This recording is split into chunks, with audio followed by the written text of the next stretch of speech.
आज 4 जुलाई लाल बहादुर स्टेडियम में, जहाँ जिसको फतेह मैदान भी कहा जाता है, कांग्रेस के मरकजी सदर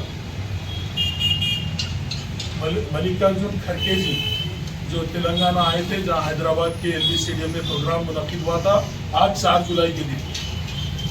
अब तक की हम आपको इत्तला दी है, यहाँ पर भी मुसलमानों के साथ नाइंसाफी की गई। खास करके जितने फ्लेक्सीज लगाए गए वो फ्लेक्सीज में उर्दू को नजरअंदाज कर दिया गया। एक पोस्टर पर भी उर्दू नहीं है। और खास करके ये देखने में ये महसूस हुआ कि बिल्कुल अक़लियतों को स्टेज पर आने के, स्टेज पर भी मदऊ नहीं किया गया, अक़लियतों को स्टेज से भी दूर रखा गया। ये कांग्रेस सेकुलर जमात का प्रोग्राम है, ये कांग्रेस का प्रोग्राम है जो अपने आप को सेकुलर कहती है और सबका साथ लेके चलने की बात राहुल गांधी करते हैं, मोहब्बत की दुकान चलाते हैं और बार बार सेकुलरिज्म के और दस्तूर की दावे देते हैं, कॉन्स्टिट्यूशन की मिसाल देते हैं। लेकिन कांग्रेस के स्टेज पर आज कोई मुसलमान को बैठने नहीं दिया गया। सिर्फ एक आदमी को, साबिका वजीर मोहम्मद अली शबीर साहब को, वो भी कोने में एक तरफ बिठा दिया गया। माइक तक नहीं दिया गया उनको, उनके मसाइल बोलने की, उनकी कम्युनिटी के मसाइल को रखने की कोई इजाजत नहीं दी गई। क्योंकि हम जो सोच रहे थे अक़लियतों को बोलने नहीं देंगे, अक़लियतों की जबान पे ताले डाल देंगे, और आज यही हुआ।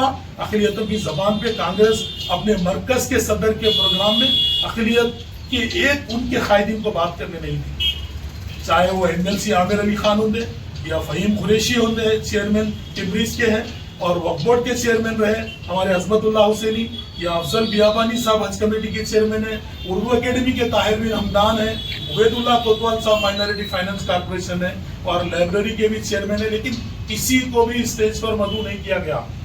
एक NLC की भी तौहीन की गई और चेयरमैन की भी तौहीन की गई। एक आदमी को बिठा गया, वो भी कोने में बात करने का माइक तक उनके हाथ को नहीं दिया गया। ये कांग्रेस का सेकुलरिज्म है। इसीलिए हम आवाम से ये कहते हैं, तेलंगाना के 1 करोड़ मुसलमानों से हम इस बात की अपील करते हैं, हम जो कांग्रेस पोस्टर पे लिखे हैं कांग्रेस का बाइकाट कीजिए, क्योंकि इस बार जरूरी है लोकल बॉडीज के इलेक्शन में इन लोगों को सबक सिखाना।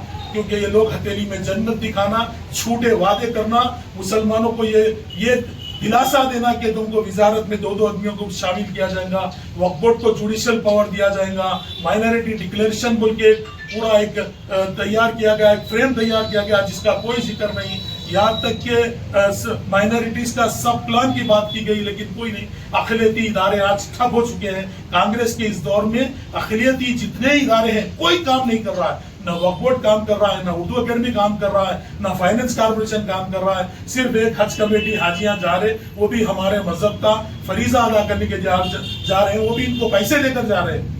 कोई अक़लियतों का काम नहीं, कोई अक़लियतों को नई स्कीमात नहीं, कोई अक़लियतों से वादे किए गए नहीं। काबीना के इजलास में अब मुसलमानों को बुलाया नहीं जा रहा, अक़लियतों को। बिल्कुल कांग्रेस का सेकुलर चेहरा आज आ गया। कांग्रेस इतनी सेकुलर है, मैं समझता हूँ इस तेलंगाना में बरसे-इक़्तिदार जो जमात है, कांग्रेस के खाली नाम कांग्रेस का चल रहा है, लेकिन इसको हुकूमत RSS चला रही है, वैसा नजर आ रहा है। हम कांग्रेस के दोहरे रवैये को और इस दोगले चेहरे को हम आवाम के सामने लाएंगे।